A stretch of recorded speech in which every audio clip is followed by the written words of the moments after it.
Hello, welcome to Frosty76201's G.I. Joe review channel. I'm back yet again with another 25th anniversary review. This is my latest acquisition. I got him from eBay. It's Mutt and Junkyard. Um, he's a classic figure. He was actually in that second or third series of G.I. Joe figures. But this was part of like the second, about the second to last release of the 25th anniversary line. So I mean, I was really looking forward to getting this figure, and I was able to actually get him at a pretty good price, pretty much equal to what I would pay in retail. So even with shipping. But let's get straight into the review. This is pretty much a whole new body mold that has been created and has already been reused a couple times to create other figures in the 25th anniversary line.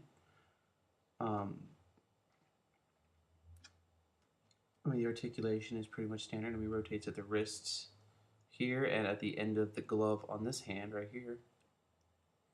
And you can kind of see, and by the way, curious what that glove is. This is a glove that dog trainers use to teach them, how to attack and all that. The vest is removable.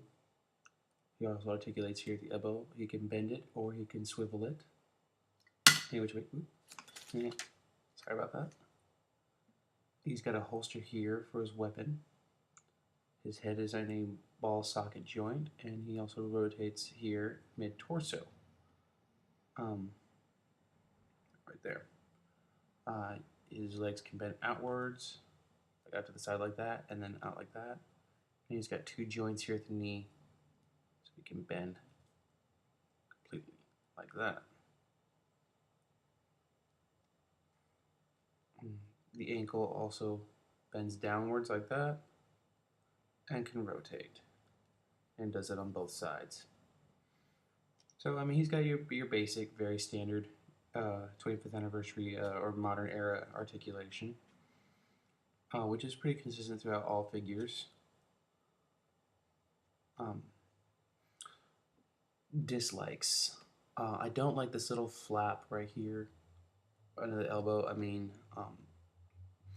it doesn't really get in the way per se. It's just kind of a personal annoyance.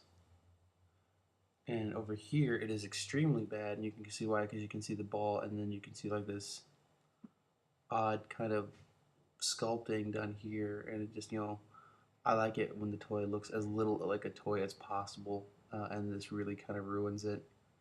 So, I mean, there's a dislike right there, and I don't normally show that off, but if you're going to buy the figure, you should know exactly what you're getting.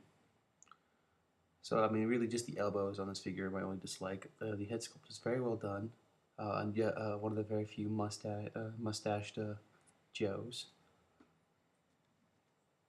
And just like it's very well done, and it's very evoking of the original. I also like these boots. It kind of almost remind me of like World War I style with the little spats here and the leg guard. So I mean that's what it makes me think of. The knee pads are very well done. But really what I like is this holster. And he also comes with his standard G.I. Joe figure stand. This is the 2-peg version with his name printed on the front. Once again, this is a mirrored video. I don't know how to fix it. I've tried, and I'm going to end up having to just get a new camera entirely. But he fits very snug on that, and he can be placed for display anywhere. And let's get into this other accessory slash backup character. This is the dog Junkyard, and he comes with this little leash right here and collar. So you can have Mutt holding the dog, or you can display him loose. I try to actually have him holding the dog as often as possible. But I mean, the sculpt is very well done. It's very detailed. It actually looks a lot better than what the original figure came with, which back then was just kind of like a slick black plastic dog with almost no detail or texture to it whatsoever. This, however, has a lot of great detail and good paint job. Paint applications right here. And it looks, like a pretty vicious animal.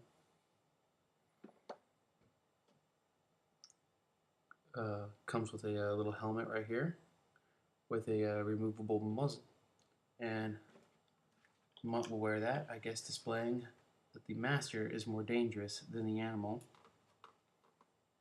Comes with a kind of police baton right there, and an automatic machine pistol with silencer, which fits nicely into this holster right here.